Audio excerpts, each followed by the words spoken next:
Welcome to Telugu soulful friend. వినబోయే కథ ఒక సాధారణ రైతు జీవితంలో జరిగిన అసాధారణ మార్పు గురించి. ఈ కథ మనకి దురాశ ఒక మనిషి జీవితాన్ని ఎలా ప్రభావితం చేస్తుంది అని తెలుసుకుందాం. దురాశ మనిషిని ఎలా నాశనం చేస్తుందో, సంతృప్తి లేకపోతే ఎంత సంపాదించినా ఆనందం ఎందుకు దక్కదో తెలుసుకుందాం. ఇప్పుడు కథలోకి వెళ్దాం. ఒకానొకప్పుడు ఒక చిన్న గ్రామంలో శివకాశి అనే ఒక పేద రైతు ఉండేవాడు. రోజంతా ఎండలో పొలంలో కష్టపడి పనిచేసిన అతనికి దక్కేది మాత్రం కొద్దిపాటి ధాన్యం మరియు తరిగిపోతున్న ఆశలు మాత్రమే. ఎంత కష్టపడినా జీవితం ముందుకు వెళ్ళడం లేదు. అయినా శివకాశి మనసు మాత్రం చాలా పెద్దది. తన దగ్గర లేకపోయినా ఇతరులకు సహాయం చేయాలనే గుణం మాత్రం ఎప్పుడూ ఉండేది. ఒకరోజు సాయంత్రం పొలం పని ముగించుకొని అలసిపోయి ఇంటికి వస్తూ ఉండగా శివకాశికి తన ఇంటి ముందు ఒక బాటసారి నిలబడి ఉండడం చూశాడు. ఆ బాటసారి శివకాశి ఇంటికి రాగానే, "ఈరోజు నా ప్రయాణంలో చాలా అలసిపోయాను. రాత్రి అయిపోయింది. ఇక్కడ మీ ఇంటి దగ్గర ఆశ్రయం ఇస్తారా?" అని ఆ బాటసారి చాలా వినయంగా అడిగాడు. ఒక్క క్షణం కూడా ఆలోచించకుండా శివకాశి అతనికి ఆశ్రయం ఇచ్చాడు. తాగడానికి మంచినీళ్లు ఇచ్చాడు. చేతులు కాళ్ళు కడుక్కోవడానికి నీళ్లు తెచ్చాడు. తన ఇంట్లో ఉన్న ఏకైక నులక మంచాన్ని అరుగు మీద వేశాడు. తన దుప్పటి తలగడ కూడా అతిథిగా ఇచ్చాడు.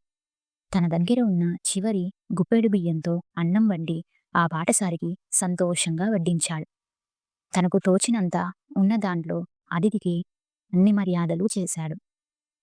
ఆ ఆతిథ్యానికి బాటసారి మనసు చాలా కరిగిపోయింది.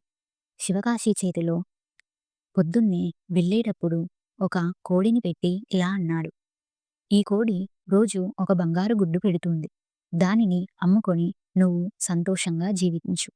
ఇకపై నీ జీవితంలో పేదరికం ఉండదు" అన్నాడు. శివకాశి నమ్మలేకపోయాడు. కాని మరుసటి రోజు ఉదయం ఆ కోడి నిజంగానే ఒక బంగారు గుడ్డు పెట్టింది.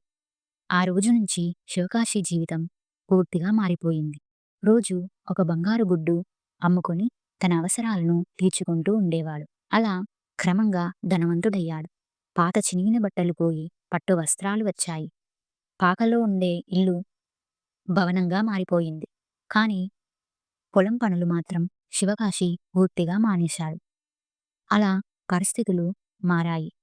దానితో పాటు శివకాశి ఆలోచనలు కూడా మారుతూ వచ్చాయి. పని తక్కువ, డబ్బు ఎక్కువ, అలవాట్లు కూడా చెడ్డగా మారిపోయాయి.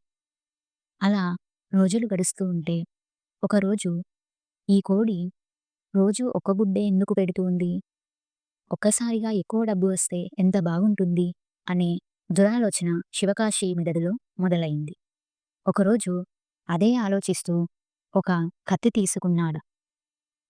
కోడిలో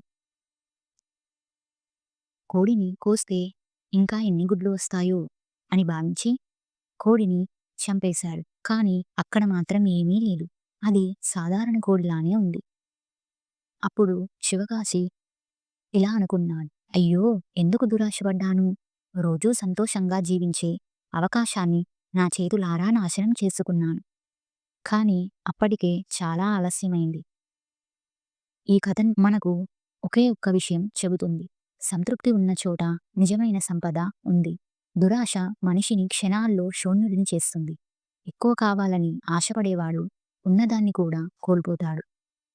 ఈ వీడియో మీ మనసుకి ఖచ్చితంగా నచ్చింది అనుకుంటున్నాం. మీ అభిప్రాయాన్ని కూడా కామెంట్స్ ద్వారా మాకు తెలియజేయండి. మీకు నచ్చితే లైక్ చేసి మీ ఫ్రెండ్స్తో షేర్ చేసుకోండి. ఇలాంటి మరిన్ని మంచి వీడియోల కోసం తెలుగు సోల్ఫుల్ ఫ్రెండ్ ఛానల్ని సబ్స్క్రైబ్ చేసుకోవడం మర్చిపోవద్దు. Thank you.